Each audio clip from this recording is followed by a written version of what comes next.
Hello and welcome to Raven Insight, a place where we discuss the journey to higher consciousness.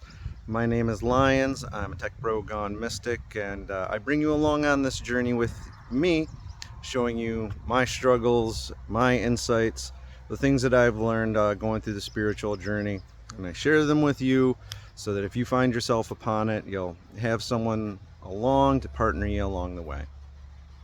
And today the topic is the title is The Return of the Dark Knight. And though it's a pun on a Batman reference, it has nothing to do with Batman. I'm referring, of course, to the Dark Knight of the Soul. So going through people, my listeners, subscribers, people who follow me may notice I didn't put a video out yesterday as I normally do, and I'm putting it out today instead. And that's because yesterday I was having a really rough day. I'm just going to be honest, I was having a very rough day. And the reason why is I am on Medicaid. And I live in America, and if the bill that's going through Congress as it stands right now passes, I will get kicked off of Medicaid as well as my children and my partner. And a lot of people in this country feel that's fine. They don't want their taxes to pay for my health care. I'm just a bum. I'm a bum, I'm the lower class, and I need to get a job because I'm a parasite. I'm a leech on the system. They love Ayn Rand conservatism, they read Atlas Shrugged, and they just see me as a healthy young man who's not carrying his weight. So therefore I don't deserve health insurance, and therefore I should die. I should die. You've had Republican congressmen up there saying, oh, I hate to break it to y'all, but you're gonna die, so just deal with it. Okay? So to all you Trumpists and MAGA folk who are running around trying to push this bill through and you think it's just gonna hurt the poors and the blacks and the Mexicans. Okay, right here, see this guy? You're gonna put me in the hospital. Because whether you know it or not, I'm fucking disabled. I have a crooked spine, a bad leg, and despite that I've done construction.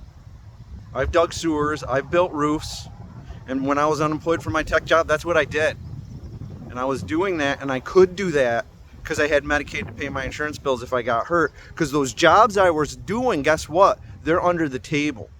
Because that's how most construction non-union in this country is. So I was a contractor. I was a contractor working man, building your crap for you. Because you're black bagging the Mexicans and getting them out of the country. Well, this was the guy who was doing it for you. But I'm a parasite. I'm a parasite. I'm the underclass.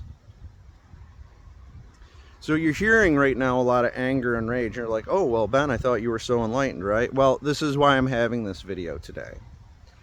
Because I am full of anger. And what have we discussed? All anger comes from fear. Where is this fear coming from? Well, obviously, if my partner, my wife, does not get her medication, and she's completely disabled, she can't see out of one eye, and she's got a neuropathy style condition, inherited genetic condition where without medication, she cannot walk. All she can do is lay there in a ball of knots, screaming and crying. That's all she can do.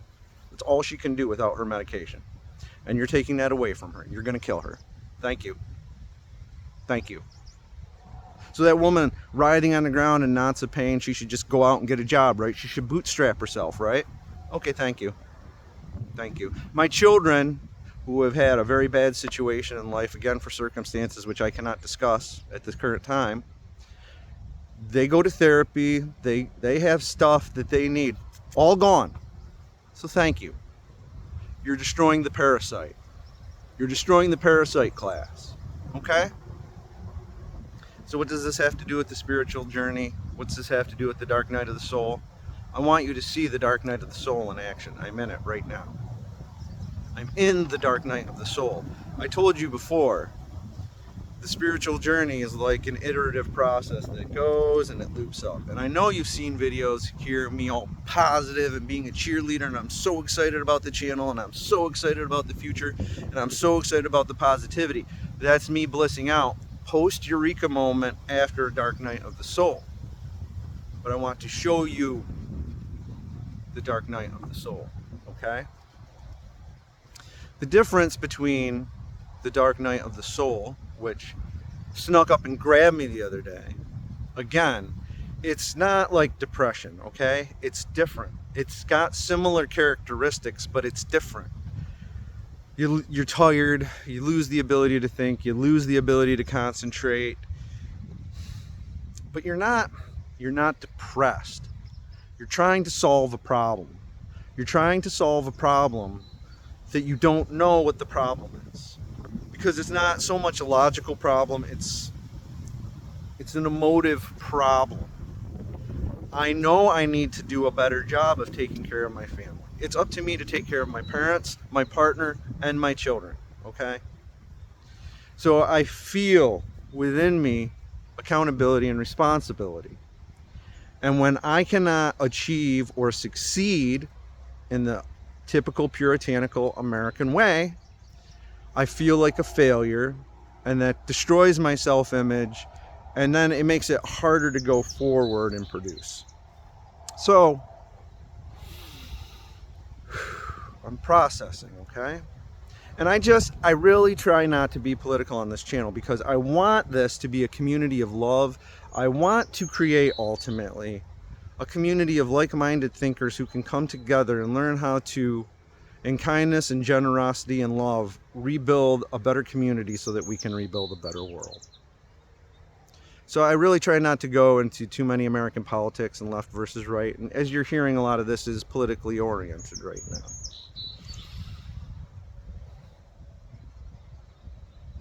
And the thing about the dark night of the soul is, when it hits, your body's going to want, and your mind is going to want to go back into old habits, right? So what did I do? I started feeling guilty. I started looking for jobs, started putting out more applications again, but the jobs are not there. And again, for those who are quick to be on the old Trump train and call me the parasitic underclass, did you go to college? How many degrees do you have? Did you do the work? I have a philosophy degree. I have a writing lit degree. I have a bachelor's in technology and web development and IT. Okay? Do you have any of that? Did you go to law school? Okay. I've worked for the government. I've worked for private industry. I've built all sorts of stuff for all sorts of Fortune 500 companies in this country. I have worked in every sort of industry, and I've been employed nonstop since I was 19. But I'm the parasitic underclass that needs to be rubbed out, right? I'm the one who needs to be black bagged and sent to Alligator Alley because I'm no longer worthwhile to you in society. Is that it? Am I a dirty immigrant? Am I one of them homegrown immigrants that you hope to get rid of now? Well, of course, we're all immigrants. I'm not Native American, so therefore I am an immigrant. Okay, let's play that game. I did my genetic history, both DNA-wise and historical, because my parents always thought we were poor Irishmen that came here in the 1900s. Well, we're not. Truth be known, I'm a York. I'm a direct descendant of the Plantagenet line.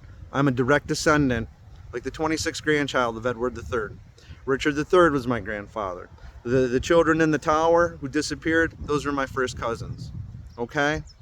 26 generations removed, but they were my first cousins. All right? William the Conqueror, first cousin. Do you know why? Because Rollo, the founder of Normandy, is also my grandfather. I am directly descended from royalty. My family has been in this country before the Mayflower. We were sent here to lay out the tracts of land in Connecticut by the king to decide where people would live. My great-great-great-grandmother, Rebecca Palmer, was the first person to be born in the state of Connecticut. So you tell me that I'm a homegrown immigrant now and a parasitic underclass now. You tell me you have better lineage than me now. Not one member of my genetic bloodline came here post-1900. Okay? So all you MAGA folks who are willing to just throw people like me under the bus because I'm currently unemployed, I just want you to know that. I just want you to know who I am. Bloodline, pedigree, education, and everything. And I don't do this to be arrogant, and I really try to push the ego way aside. I don't like bringing this up. It doesn't really help me. I don't have money. I don't have connections. Even though most of the rulers in Europe would actually be my first cousins, second cousins, it doesn't benefit me at all, nor do I leverage any of those kind of things, because I'm just a man trying to raise his family in America, as are we all, and we all want the same things. We want to be able to work a job or do something that produces enough value in this country that we can get enough of a paycheck where we can have a home, we can have food, our children can have fucking medical care, and I don't even care about the YouTube censors anymore. Yeah, I said the F word. They're putting black bags over people's heads and putting them in prison camps in this country, and we're censoring ourselves because we use the F word. Okay? Can we all come to a place of rationality again? Can we all come to a place of reason? Now, all of this, all the immigration crap, all the job crap, all the billionaire crap, all the everything crap, the power crap, the authoritarian power grab crap, all of it is fear. Fear. Okay? And this is what we as a people need to break through individually. When they come to take your rights, when they come to take your neighbors, you must not have fear. You must stand up in love for your fellow neighbor, in love for a better society, in love for a better future. And I'm sorry. I am sorry if some of your hard-earned tax money goes to the medical benefits of somebody else. Do not call yourself a Christian. If you call yourself a Christian and you complain about paying taxes for somebody else's health care, you need to go to a better church, okay? Because Jesus Christ gave his life to save the poor. He gave his life to save the sinners. Read your Leviticus and how God is saying, hey, you didn't feed me when I showed up. You didn't clothe me when I showed up. And this is you. Any of you people who are willing to follow a doctrine of hate, better not call yourself a Christian. Better not call yourself a Christian. Okay? Because it's inherently ungodlike. And I'm sorry, if you disagree with that, you've never read the book. You read the Beatitudes, you read the government's policy, and you tell me what Jesus would say about it, okay? And I don't care about what your preacher says about it, because he's flying away in his Gulfstream jet to his mansion. And is that what Jesus said about the rich man going through the hole, the keyhole or whatever? The easier for a camel to go through the eye of the needle than a rich man to go through heaven, whatever. Your prosperity gospel. Your prosperity gospel, is that saving America? Is that making everyone's lives better? Is that enriching us? Is there more love now? Is there more love now? Is this your Christian love? This is how you sleep at night? Really? Really? Okay. So you're the big tough guy. You got the job. You got the health care. You're fit. You don't care, do you? Well, what happens when you're going out, Mr. Man, with that chainsaw cutting down that tree and your leg comes off? Oh no! All of a sudden, the job you did your whole life, you can't work anymore because now you crippled yourself. Okay, well, guess what you need? You need Medicaid. Guess what? You don't have it. Why? Because when you could pay for it, you refused. And because of that, now that you need it, you don't have it. Selfish. You're selfish. And where does selfishness come from? Fear. Fear that I won't have. Fear that I will be poor. Fear that they'll take it from me. Fear that my neighbor will have a bigger car than me. Fear that the neighbor will have a better boat than me. Fear that the neighbor will have a bigger house than me. You live in fear. You fear that the Mexicans are going to take your job. What's your job? You pick fruit? Do you work construction? Okay. Well, if you work construction, are you union? No. Well, unless you're working union, under the table. Mexicans aren't going to compete with you for your job, dude. Okay? You like your houses being built? You like your lawns being clipped? Like, who do you think did that? And they did that so cheap. They did that lower than the minimum wage because they were illegal. You don't want to raise the minimum wage because, God forbid, people make enough money to live, right? So we bring in migrants from other countries who are working slave wages, and that still wasn't good enough. You needed to feel better than them by imprisoning them, by hurting them. That's what you did. And that's what you're doing. And that's what you're continuing to doing. And that's what all of us are continuing to allow happen until we stand up and say, enough's enough. Is this the world we want? Right now in the world, everything is falling apart. The systems that were set up post-World War I are dissolving. Okay? Pre-World War I was an era of colonialism, and you had powers like, Great Britain and France and Germany. They pretty much split up the whole world amongst them in the colonies. After World War I, we split things up and we just drew arbitrary lines in the Middle East. And after World War II, we felt so bad about the Holocaust, we just made Israel and we slapped them down on top of people who were already there. Now the Israelis are committing a genocide against the Palestinians, and we're fine with that because the Jews once got Holocausted, so they get a get out of Holocaust free card once, right? I mean, that's how we're acting. That's what we're doing right now. So, fine. If that's collectively how we see it, fine. And you're starting wars with Iran, sure. Again, like we caused, the mullahs to be in charge of Iran in the first place, so that was our bad too. And now that's all falling apart. And you see Putin trying to get the Ukraine back because that was part of the USSR. Again, that post-World War II, which followed on the post-World War I, reconstruction of Europe and the Middle East and all that. Well, Putin can't keep his grip. He just, no matter how hard he tries, his finances are running out. It costs billions and billions and billions of dollars to be running into a brick wall. And even if the U.S. doesn't help the Ukraine, the Europeans are gonna. So those power structures, they're falling apart. They're falling apart very quickly, and they're flailing. And because of that flailing, the oligarchs and the billionaires and everyone else, they're making their last play. These tech oligarchs, these people like the Peter Thiels of the world, people you might not have even heard of, who are the ones writing all the policy right now, they're trying to cash out on the human race. They're basically saying, we will own everything, you will own nothing, you will all be slaves. And once you're slaves, you will beg for work. Yeah, you will have a job. You got rid of all the Mexicans. You got rid of everything else. Good. Get out there and pick some damn strawberries. And unless you've picked strawberries in the hot sun 12 hours a day, you don't know what that's like. Hope you like snakes.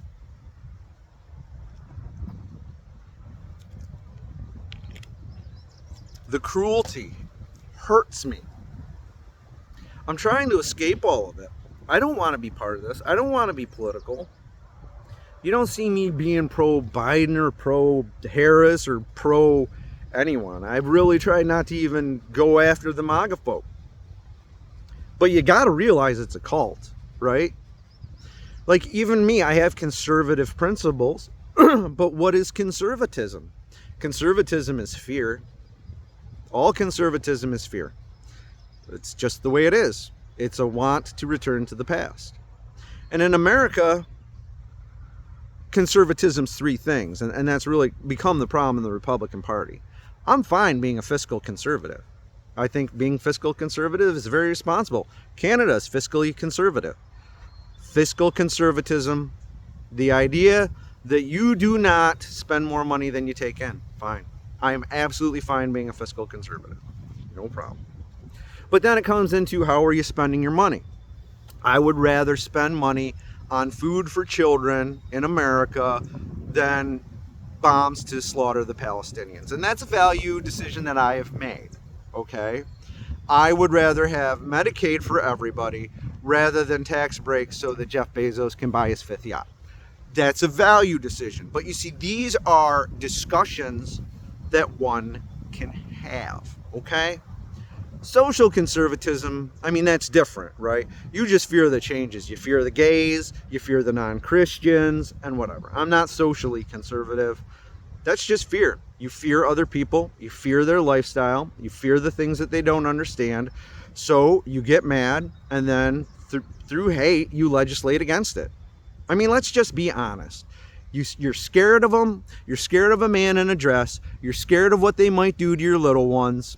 I mean, priests can diddle your kids as much as they want because they're a man of God. But if a transgender was to do that, the world would blow up, even though it doesn't really happen that often, and you're more apt to get molested by a member of the clergy.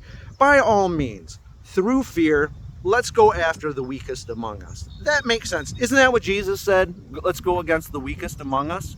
I think that was his. I think that was his sermon. Now, wasn't it? And lastly, so you have fiscal conservatism, and you have the the cultural, social conservatism, and then the last kind is legal conservatism, which is just the idea of you put less laws, you put the fewest amount of laws on the books that you can, and the laws on the books should be those that expand freedoms rather than constrain freedoms.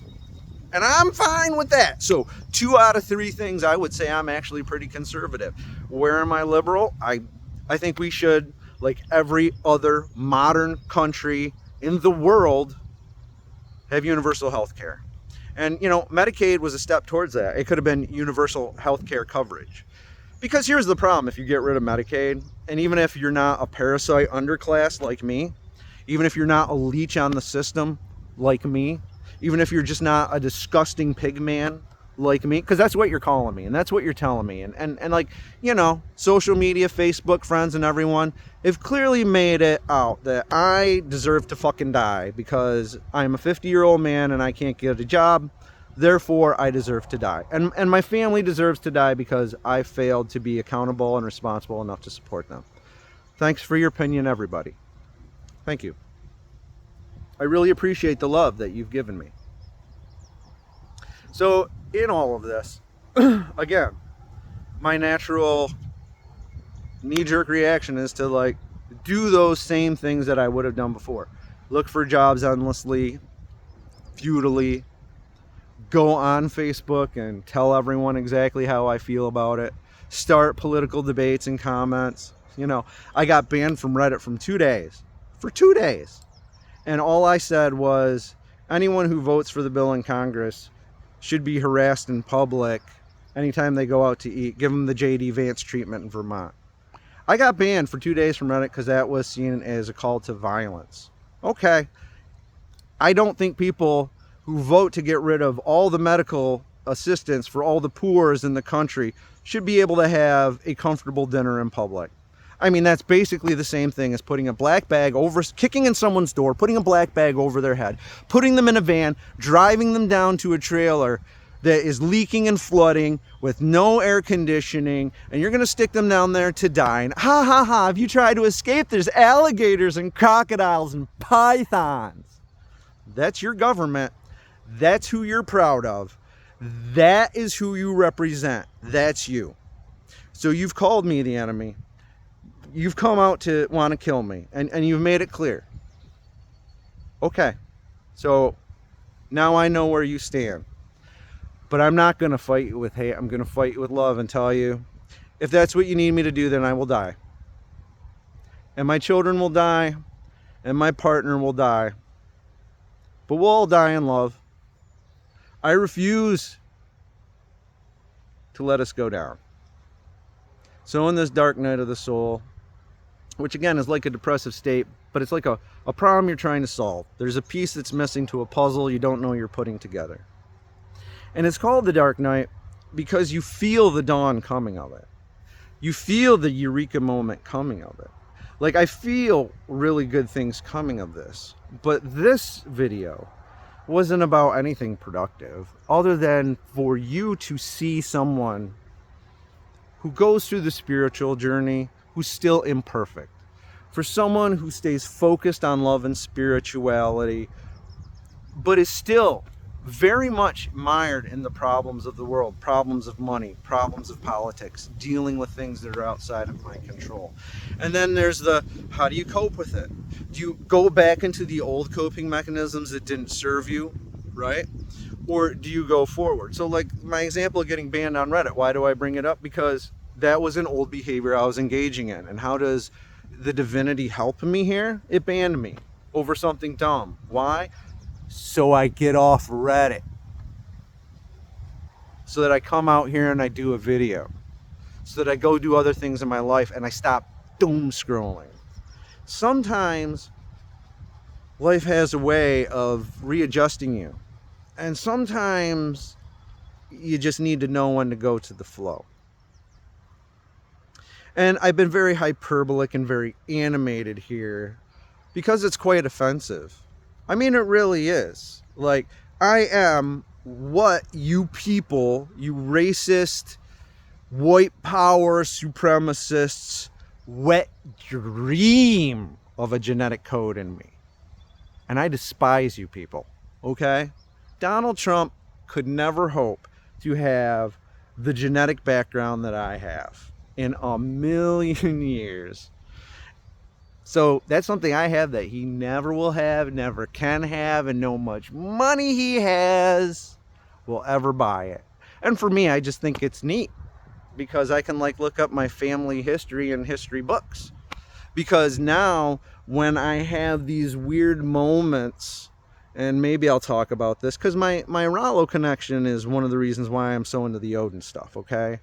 And it goes into like this weird past life karmic regression sort of thing where I feel in this life I'm paying for sins of my ancestors, and I feel like a lot of my pain and struggle, and so we can talk in future videos about karma, right, and your karma.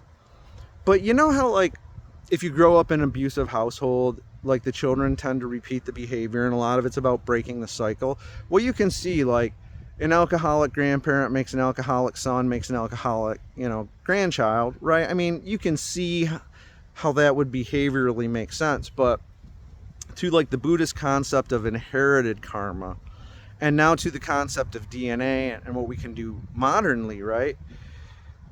Like, for instance, I told you I have a crooked spine. It's the same spinal condition as Richard III. It's like the exact same crook, right? And that was 25 generations ago. But like I've inherited that weird physical disorder, okay? Like my hair looks like the cousins in the tower. Like it's weird. Like even these ancient ancestors, you see weird connections to your life. So you wonder if it took all of that to make you, princes, paupers, and all the in between, all these people come down to make you. Is there within your blood itself? Is there within your genetic code, like bad karma from the stuff they did? Like, am I having to pay off, Lindisfarne? Am I having to pay off Viking slaughter from like 1,000 years ago in my current life cycle, my samsara cycle now? Did I inherit some of that negativity from long ago? And if my ancestors were kings and stuff, then I have a lot to pay for in this life. So I, in many ways, see my geneticism as a burden, a karmic burden, that in this iteration of my existence, I really need to stop what worked in the past. Rollo was known for his rage. Like, that's why he became the first Duke of Normandy. Because when the king saw him in a fight, he said, that's the guy we need to keep everyone in charge. Because when in doubt, Rollo just ripped you apart. He was called the Walker because he was too big to ride on a horse, right? I mean, that's my grandpapa. I mean, that's my lineage, right? So if for years, my family genetics, the solution was rage, death, and axe to brain, right? And like that code's been passed down, it becomes very hard to be like, now we are one to solve all our problems by being centered in love. And the very Christian, turn the other cheek, man. You want to slap me in the face, I'm going to have to turn the other side, because like that's it. And that's a great act of bravery, because in that act, Jesus showed no fear. you know? He's like, someone slaps you in the face, turn the other cheek. That's not weakness. That's strength. That's standing there going, I love you, so I'm not going to hurt you. But I will allow you to try to hurt me. And I will stay in here not in fear, but I will stay in here in love, because I am willing to take the pain and suffering if that's what it means to teach you a lesson for your growth. And that's where I stand today. I just wanted to show you that the dark night does come. It does come back. So never think you're one and done. You're not done till the journey's over. And I told you the journey's not over till death. I want you to see someone in pain. I want you to see someone who's frustrated. I want you to see someone who some days I'm smiling, but some days I am agitated, and I am not perfect. That's why I claim enlightenment with a lowercase e rather than a capital E, because these things are not easy. But how does the spiritual journey and how does spiritual consciousness help us? By keeping us centered in the storm. Like, that's it. Like, if I had my previous coping mechanisms, I would be drunk right now. I'd probably be fighting. I'd be beating a wall right now. But I'm not. Like, I have not had a drop of alcohol in several years. Because, again, I have a disability for which I really can't drink alcohol. So I don't. And there you go. And again, am I on welfare? No. Am I asking for anything? Am I asking for any government assistance? Has anyone done anything other than ask for Medicaid, which is basically what every other country just gets, right? Like, and I get you have to pay for it in taxes, but I paid taxes for 30 years. I've been unemployed for 2, actually only 1.5, because I had a job for 6 months, right? So it hasn't been that long, but I don't have coverage. And once like I can't get my medication and my physical things start coming back that are being kept at bay from the pills right now, I won't be able to get a job, and it'll become a self-fulfilling problem. I can't work construction without Medicaid, because if I get hurt, people aren't going to like cover my bills. So just stop. Just don't expect anything to get done, okay? Expect small hospitals to go out of business, and expect suffering and misery. But we've done this to ourselves. Why? Because politicians are too afraid to go against the donors that have bought them.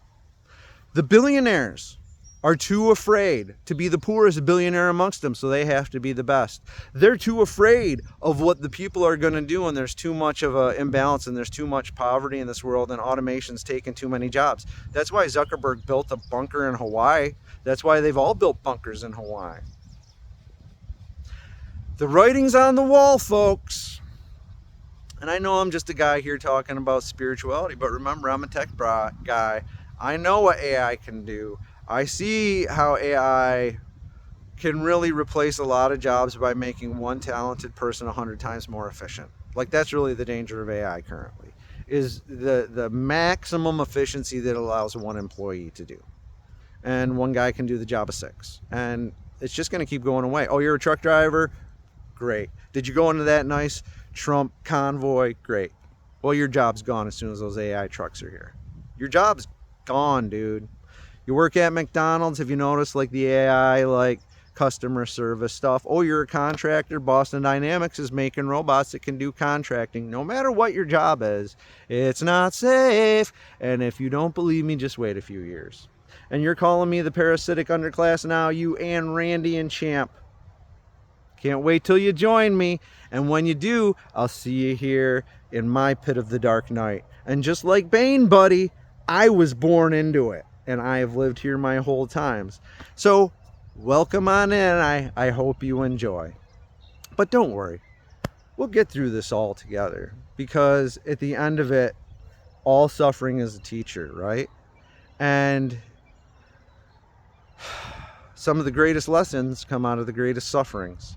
And as I was saying, I see the old colonial post-World War I, post-World War II modernist systems are starting to dissolve and break. And that was the era of the animus and reason, like I've talked about in previous videos. And now we're talking about the era of the anima coming to the more feminine, receptive energies, which would again be more healthcare and life oriented. So right now we're seeing this great ripping apart. Will it result in World War III, Civil War II, the French Revolution II, American Boogaloo? Who knows? All I know is the fuse is lit, man. There's a lot of hate. And hate's all rooted in fear. And the only way to save it is through love. And the only way that we can all learn to love is if we all get tuned with ourselves and controlling our own fear and going for our passions in life and going for the things that really fulfill us. So at the end of the day, I told you I was stuck in this dark night of the soul. But today I'm doing a video. Why? Because this is my way out. Content creation, but you make no money at it. No, not now. I don't. But, you know, in a deep state of meditation last night, I was thinking about it, and it's like, you just keep going. Because if nothing else, this is helping me. This is my free therapy to the world. This is me ranting so that some guy in a college dorm room or at home who happened to stumble upon my video can for 5 minutes go, yeah, finally someone else gets it. You know, so to you, buddy, thanks. Subscribe. And to the one odd MAGA person who stumbled on this, see what it's all about, what these stupid hippie liberals are talking about. I don't know. I hope you took something out of this and know that I am fiscally conservative and I am legally conservative. I just think that, you know, we shouldn't just die of poverty in the streets being the richest country in the world. I just think that Elon Musk, nearing in on $1 trillion, could basically pay for the whole healthcare system himself if we just taxed him. I mean, literally, we only collect $534 billion in corporate taxes in this country a year. Elon has something like almost $900 billion. So if we just took all of Elon's money, we wouldn't have to tax any corporation in this country for a year and a half. Think about that. And think about, why is that healthy for society, for have all that wealth consolidated into one person? I mean, I try not to go into economics and stuff, right? But inflation is caused by prices going up, and a lot of it can be controlled by too much money or not enough money into a system, right? Well, I mean, like, that's why the Fed controls interest rates, because by ramping it up, you force people to put money in savings. There's less money in stock and investment, et cetera, et cetera. It basically controls the flow of money, and that's why the Fed and Powell are always messing with the money figures. But ultimately, there's other ways to control inflation. But one of the main things you have to do is control the supply of money out there. So if there's a finite amount of money in the world, right, and say all the money in the world, just to make this easier, there's only $10,000 in all of the United States, right? Now, if that money's spread out evenly and there's 10,000 people all have $1, right? Well, goods and services are only going to cost a couple of bucks because everyone's like down here. If you have one guy who has 900,000, like 9,000 of that $10,000, and the rest of the country has got 50 cents a piece, okay? Well, that guy can afford anything. And so, like, everything's still going to be a higher price as long as that money is consolidated into one person. Like, if you want to bring down the prices of everything, the easiest way is to take the money away from the high end. Take it away from the billionaires. Like, if there's no one around who can afford a Lamborghini anymore, Lamborghinis are going to come down in price. Hello? Simple economics, people. You know? And it's clear, and it's easy, and like, none of this is hard to figure out, and all this could be done with the reasonable person standard. In fact, the law isn't all that complicated if you just legislate. It only becomes complicated once loopholes get in because of lobbyists and special interests, and people are straight up paid off, and that's just the simple truth of it. This stuff is easier than it needs to be. We complicate it and obfuscate it. Why? Out of fear. Fear that the people might see what the government's actually up to. Fear that people might see where their money's actually going. Okay, we all want a strong defense budget. Great. Open up the books. Wasn't that what Doge was going to do? Isn't that what Elon's going to do? Let's see the books. Let's see the books. Okay, entitlements, they were a big part of the government. We get rid of those with the big, beautiful bill, they're gone. Okay. Well, we're still spending a lot on defense, right? Okay. And Doge was going to open up the government. Okay. So Doge the defense budget. Put it out there. Let's see where every single dime is being spent. Do it. Put your money where your mouth is, or you're just a bunch of hypocrites like everybody else. And I know you won't. Because I know you're just a bunch of hypocrites like anyone else. I know you are. Do you know why? Because we're all hypocrites, including me. I know I'm a hypocrite.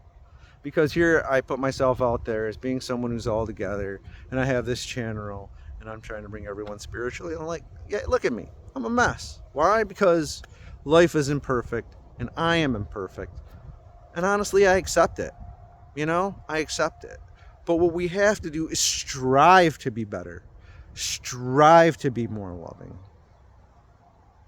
And so I know this is a little ranty and it's a little frustrating, and I don't know how much benefit you're going to get out of it. You're not going to get any practical lessons out of today.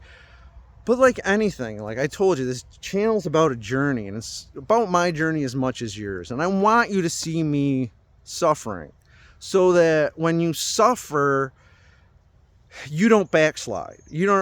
You're not like, look, I thought I had it together. I had my eureka moment. I blissed out for 3 days and I thought I was enlightened, but now I'm feeling like crap again because something else happened. I want you to know that's the point, and it's okay. And welcome to the team. Let's get through it together with love, and let's have fun.